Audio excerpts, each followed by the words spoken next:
Hello and welcome to a new video. Today we're going to take a look at the top 10 boss for Season 20 for the Open Master League. Thanks so much for the support on the last Master League video. Master League is always kind of its own kind of topic where a lot of people are not really that interested in it. But if you're interested in it and if you like the content recently on my channel, feel free to subscribe and leave a like on this video as we can move right into the first Pokemon. First Pokemon is going to be Yveltal here. Yveltal getting a buff with the other fast move. Snarl not really needed on this Pokemon anymore, now it's Sucker Punch, and honestly, this is going to be an insane increase for this Pokemon, making it top meta to the rank 3 there, which is ridiculous. So like, what is going to happen is that you're going to encounter Yveltal quite often, what is also going to shift the meta very likely quite a bit as well. I would imagine that this single-handedly going to make Necrozma way less common, and make fairy type Pokemon way more common, because like having dark types like Yveltal, there's going to be another one coming up as well later on, which you most likely saw on the thumbnail anyway, being super good, makes it definitely very tricky for the new Necrozma forms, because both of them are very weak to dark. So for sure Yveltal going to be a Pokemon that you kinda need to have for the new season, or at least you need to know how to counter it. Moving on to some free-to-play stuff here. We're going to have Ripia. Ripia having access to the buffed Mud Slap is going to be very good for this thing. Already was kinda good before, then they nerfed Breaking Swipe, which dropped it down again, and now it is back up. And honestly, I think that the ranking itself might even be a little bit underwriting it, because Breaking Swipe, I think on PvPoke is basically every single time for the first Breaking Swipe you never get the debuff, but of course in real life it's going to be different. So I would imagine that Ripia, while it looks like only being rank 6, which is very good already, I think it's going to be even better when you really play it. And honestly, it is just so safe to play. There's only like really one Pokemon that you really don't want to face, I feel like, which is the Landorus in the current meta, but anything else you have actually really good play against. So yeah, Ripia is going to be crazy, but then again, think about the Master League Premier Cup. Like, I cannot see a way where Ripia is not rank 1 for that meta, because honestly, this thing is going to be insanely good, no matter what you're going to encounter against it. Only like the big weakness is Grass and Water, which is quite rare for the Open Master League, where I could actually see Pokemon like a Primarina, but also Pokemon like the Zarude going to have a little bit more play just because of this Pokemon.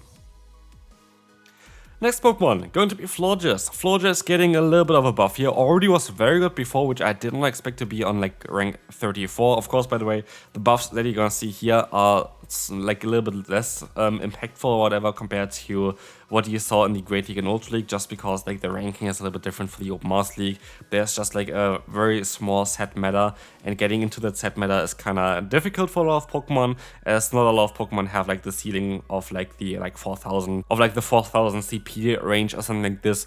It's easier for a lot of Pokemon to get to like 2,500/1,500 CP compared to like the 4,000 that you kind of need for the Open Master League. So that's why you're gonna see here, for example, for Flores, it goes up to rank 9, which is kind of crazy, and only gets up 25 rankings, but those 25 ranks here are maybe comparable to like 100 plus ranks in the Open Great League. Like, it's way more difficult to climb in the Master League compared to the Great League. That's kind of what I want to say with that.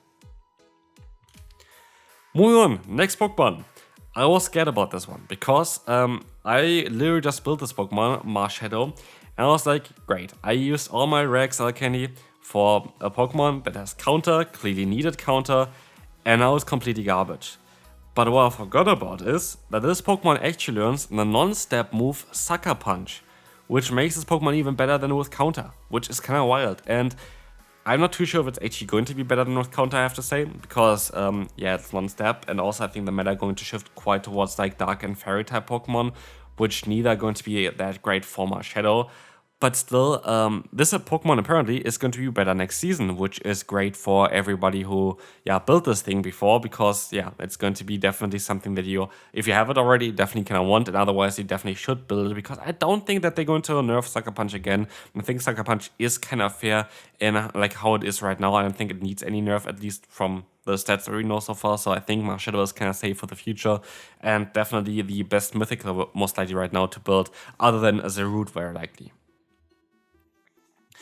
Moltres, already on the thumbnail, very likely going to be one of the Pokemon that you really want to have for the next season. While it got nerfed with a wing attack, it is again a Pokemon that learns Sucker Punch, and Sucker Punch definitely has the most amount of impact here for the new season for the Open Master League. Not so much for the other leagues, but for this league, it is definitely very impactful. We are see already getting up from 380 average rating to 546 from a rank 149 to rank 16 is really crazy here. And I don't think this is actually the ideal moveset on the right side.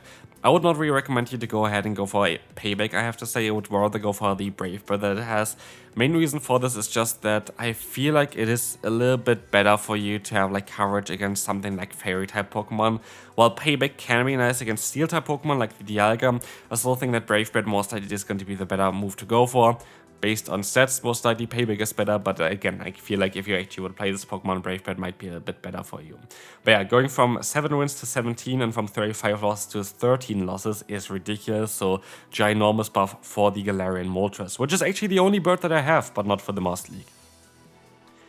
Next one, we're going to have Ursa Luna. This Pokemon is still going to be one again that is going to have a little bit of a moveset change because Tackle stayed the same, Ice Punch stayed the same, and High Horsepower stayed the same. What did not stay the same is going to be Swift, and Swift is going to be the better move to go for now.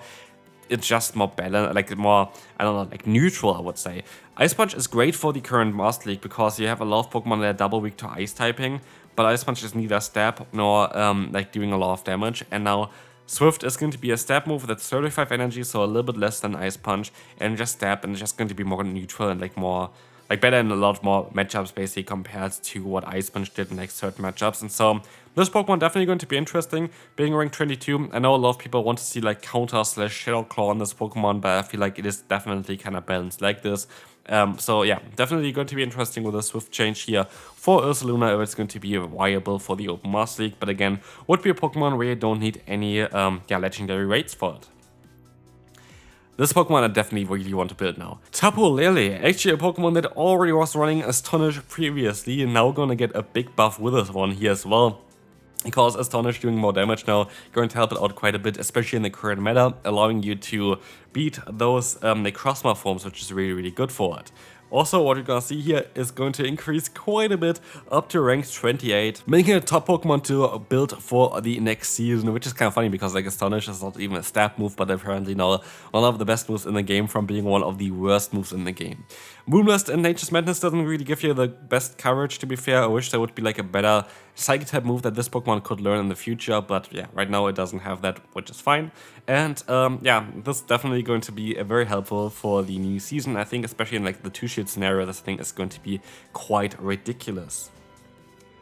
Moving on to the next one, we're going to have Hydreigon here. Hydreigon getting a Brutal Swing update. Not directly a buff, getting a little bit less damage, but also a little bit less energy. Going to make it definitely a bit better though, because while it doesn't see it here, like in terms of the stats, you get like -5 average rating and you actually lose 7 more matchups for whatever reason. I still think it's going to be better just because of the pacing, and again, Dark type moves going to be quite decent for the new season. Thing is here, I feel like this Pokemon has so much potential for the future. I think Hydreigon going to be one of those Pokemon that's going to be very meta in like 2-3 seasons or something, because you only need one or more better charge move now. You have a good fast move, you have a good charge move that's cheap, and now you just need like some kind of great new Dragon type charge move that's like around like 50 energy, like 100 damage, something around there, and you would have a perfect Pokemon for the Open Master League. Right now, just with Flash Cannon is not a great move. You don't really have the best coverage on this Pokemon, and so I will kind of hope that this is going to be a very top Pokemon in the future, but it's still going to be a little bit of an upgrade for the upcoming season. Here I could have put 2 different Pokemon into this slot here. Heatran is going to be my Fire Spin Pokemon I want to showcase here today. There would have been also Solgaleo. Solgaleo would also make some sense to put into this video, but Solgaleo was already very high up before and only climbed like, I think like 5 ranks or something with it, while it's now like top meta as well, like I think it's like rank 6 or something in the meta. I kind of want to showcase here Heatran a little bit more as well, because it's easier to get and got a little bit of a more significant buff by 25 ranks. Yeah, it's 25. And so this is going to be definitely a Pokemon that you kind of would like to have, especially as like a counter for those Steel-type Pokemon, like for example the Solgaleo, or also the Necrozma Stone Wings. No, Duskmane. I always mix them up. Yeah, Duskmane form definitely would help you out with those Pokemon as well here. And also a secondary charge move, you can go for Iron Head to counter those Fairy type Pokemon. Honestly, personally, I like Stone Edge a little bit more just in case you encounter something like the Ho-Oh for those Pokemon. It's going to be way better to have Stone Edge on that Heatran. Moving on now to the final one for today, it's going to be Goldengo. Goldengo is a Pokemon that a lot of people actually quite like. I like it as well, but this Pokemon kinda was struggling in the past a bit because of Hex not really doing any damage. And now Astonish, which it already had before, is getting a very decent buff, making this Pokemon way better. The main bread and butter of this Pokemon is going to be to try to farm down Pokemon. If you can't farm down Pokemon with this one, it's going to be a little bit tricky because you still need a ton of energy to go for Shadow Ball and Focus Blast. So, well, I think the best spot for this Pokemon would be very likely the closer position, because you kinda just need some shields. You kinda need to get like maybe like a Mewtwo in, or like one of the Necrozma forms in that you can fully farm down, and then you can punish whatever comes in afterwards with the Shadow Ball plus a Focus Blast, because I feel like anything where Astonish is super effective right now, it's Stab, it does a ton of damage already, it's going to be enough to fully farm them down, and then you're gonna end up with like 100 energy and 2 very good charge moves where one of them is Stab.